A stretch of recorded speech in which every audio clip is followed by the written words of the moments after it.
Assalamualaikum warahmatullahi wabarakatuh dan salam sejahtera bagi kita semua, saudara dan saudari sekalian, para mahasiswa dan mahasiswi di mata kuliah saya yaitu kewirausahaan.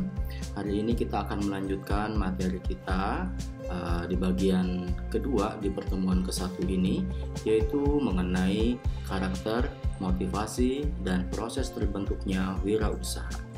Baik saudara dan saudari sekalian, selamat belajar. Saudara dan saudari sekalian, sebenarnya terdapat sejumlah alasan mengapa para milenial, yaitu generasi saya ya, lalu generasi saudara yaitu Gen Z, lebih memilih untuk berwirausaha daripada harus menjadi seorang karyawan.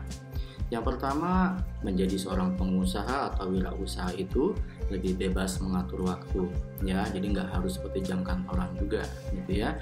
Lalu sifatnya tidak terikat dengan berbagai macam peraturan, ya, karena peraturan itu kita sendiri yang membuat. Lalu dengan berwirausaha kita bisa meningkatkan kreativitas kita, lalu kita yang menyukai tantangan bisa tersalurkan melalui tantangan-tantangan yang ada di perusahaan baru kita, dan selalu dengan, apalagi dengan sekarang ya, yang industrinya 5.0 itu, kita selalu terhubung dengan internet, ya.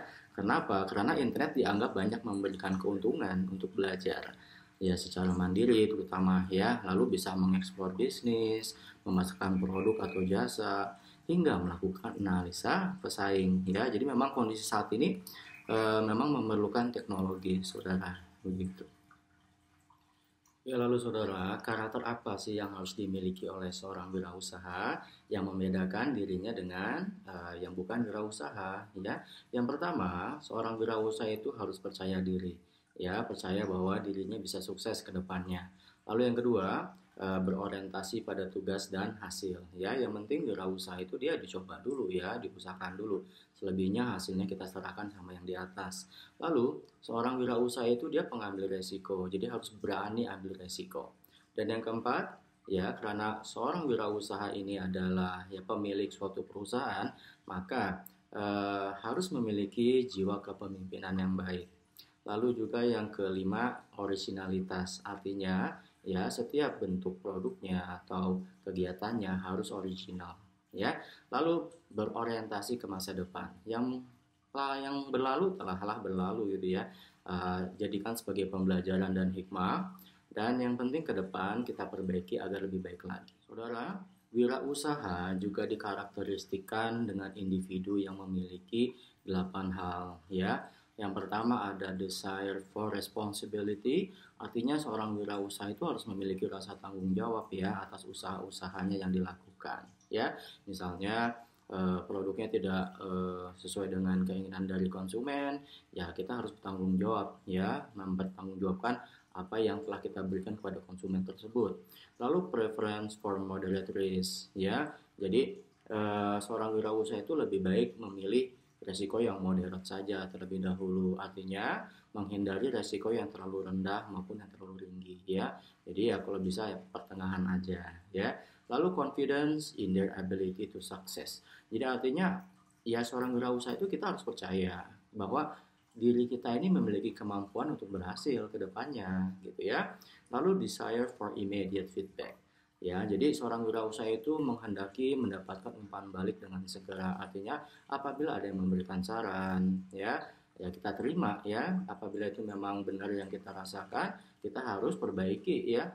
Untuk apa? Introspeksi diri kita sendiri dan terutama buat perusahaan kita. Lalu yang kelima, high level of energy, yang dimana seorang wirausaha itu memiliki semangat dan kerja keras untuk mewujudkan keinginannya, ya, terutama untuk meraih masa depan yang lebih baik, ya. Lalu yang keenam ya adalah future orientation, di mana seorang wirausaha ini berorientasi ke masa depan.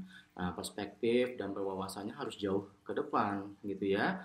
Nah, lalu yang ketujuh adalah skill at organizing.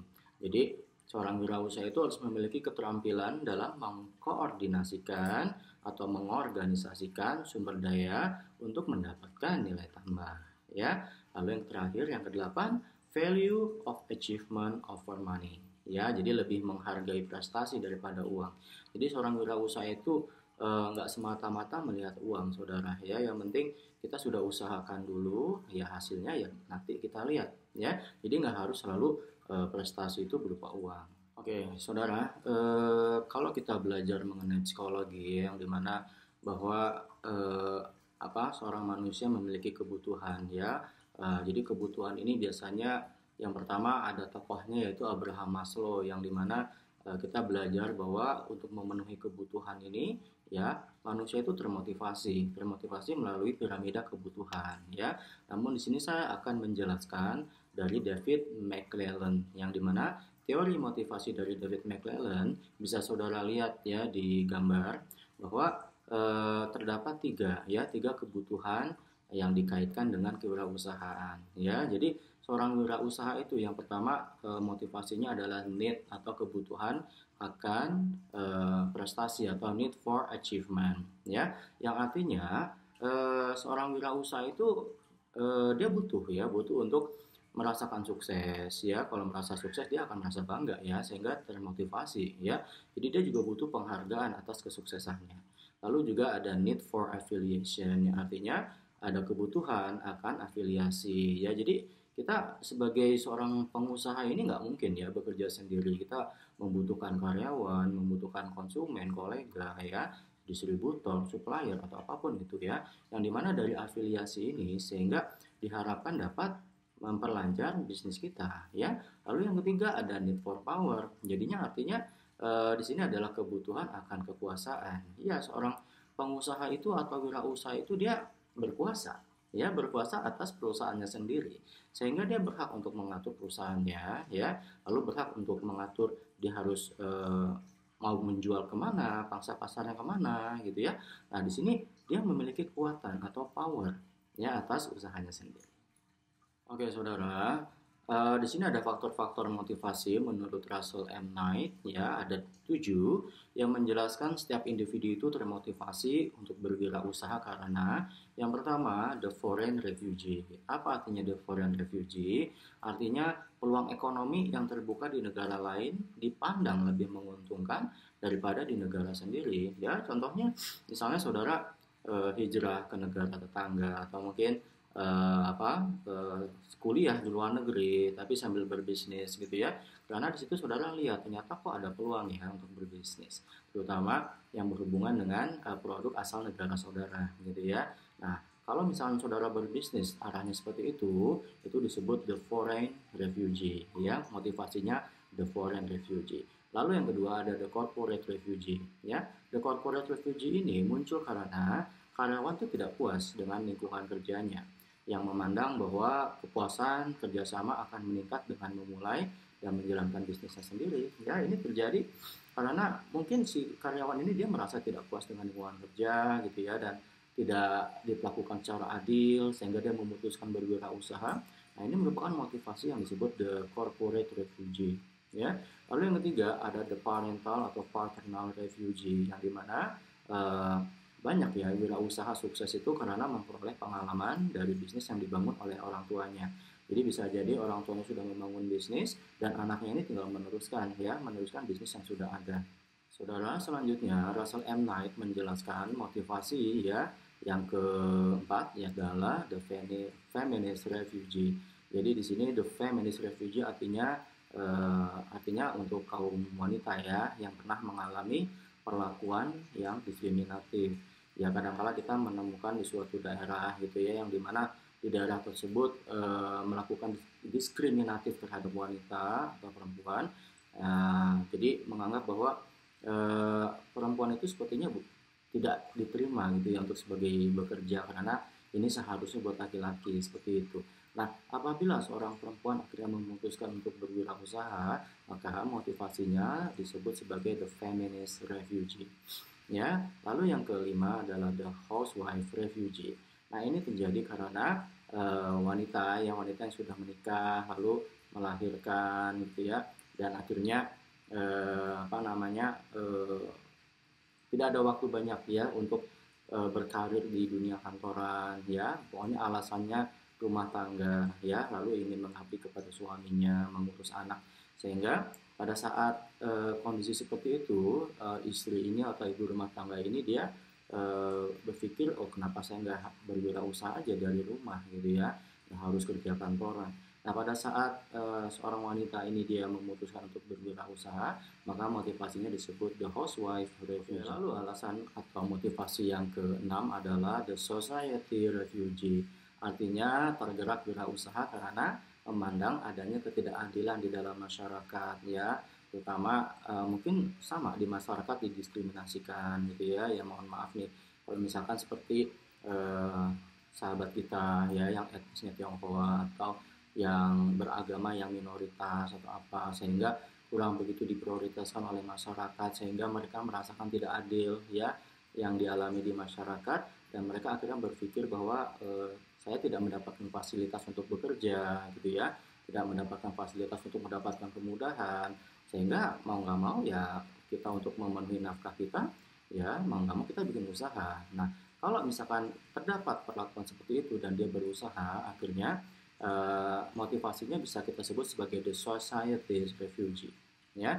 Lalu yang ketujuh yang terakhir adalah the educational refugee, yang dimana di sini banyak orang yang ingin mendapatkan pekerjaan yang lebih baik ya dengan kuliah, dengan pendidikan yang lebih tinggi.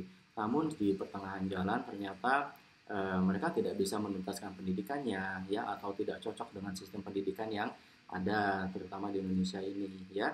Akhirnya mereka memilih untuk berwirausaha ya, karena daripada ya mentok di situ ya tidak bisa bayar kuliahnya atau mungkin tidak cocok ya, akhirnya mereka memilih wirausaha. Nah kalau misalkan kejadian seperti ini disebut motivasinya sebagai the educational refugee. Saudara, bagaimana sih wirausaha ini bisa terbentuk? Ya, nah di sini ada teori yang disebut sebagai life path change theory. Jadi tidak semua wirausaha itu lahir dan berkembang menjadi jalur yang sistematis dan terencana, dikarenakan yang pertama ada negative displacement. Artinya apa? Ya karena pilihan terbaik dan sifatnya bebas serta tidak tergantung pada orang lain.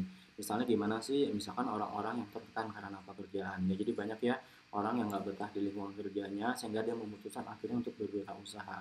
Dia sudah mencoba ke kantor-kantor lain yang tetap aja nggak cocok ya. Akhirnya dia memutuskan punya usaha sendiri. Nah ini apa namanya disebut negative displacement ya. Lalu ada being between things. Nah ini artinya baru saja lulus kuliah gitu ya dan wisuda ya, atau orang baru bebas dari tahanan gitu ya. Ya kita tahu habis kuliah itu kan kadang-kala kita nggak langsung mendapatkan pekerjaan ya. Lalu apalagi kalau e, yang bebas dari tahanan kan nggak langsung dipercaya oleh masyarakat gitu ya.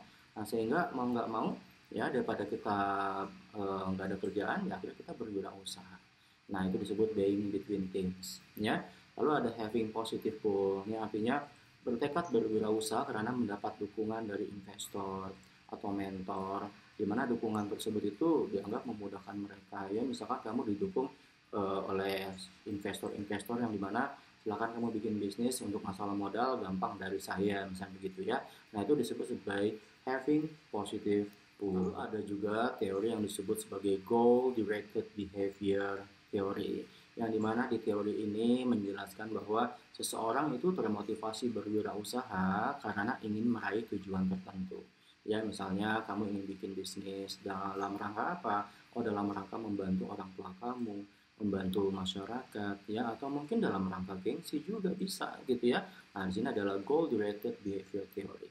Ya, lalu ada teori decision making theory. Jadi di sini sebelum mengambil keputusan untuk berwirausaha, ya seseorang ini dia harus memiliki berbagai macam pertimbangan ya. Jadi pengambilan keputusannya itu seringkali nggak mudah, bahkan kadang-kala menimbulkan konflik dengan dirinya sendiri atau dengan orang lain ya. Jadi proses seperti ini ya, memang seorang pengusaha itu pastinya akan memutuskan yang terbaik bagaimana, apakah tetap bekerja atau berwirausaha. Itu membutuhkan keputusan yang tepat saudara ya. Nah ini teori ini disebut decision making theory. Baik, demikian saudara dan saudari sekalian, para mahasiswa dan mahasiswi di mata kuliah yang saya ampu yaitu kewirausahaan. Materi yang kita bahas hari ini yaitu tentang karakter, motivasi dan proses terbentuknya wirausaha telah saya jelaskan. Saya harap saudara dan saudari sekalian dapat memahami ya, dan bukan cuma hanya memahami tapi coba untuk mempraktikkan apabila memang saudara dan saudari berkehendak untuk menjadi seorang pengusaha ya, apabila usaha. Baik, demikian saudara, kita akan bertemu lagi di pertemuan kedua ya, mengenai industri 4.0 dan 5.0 dan juga berpikir kreatif dan inovatif. Baik, demikian akhir kata saya ucapkan wabillahi taufiq wal hidayah. Wassalamualaikum warahmatullahi wabarakatuh dan salam sejahtera bagi kita semua.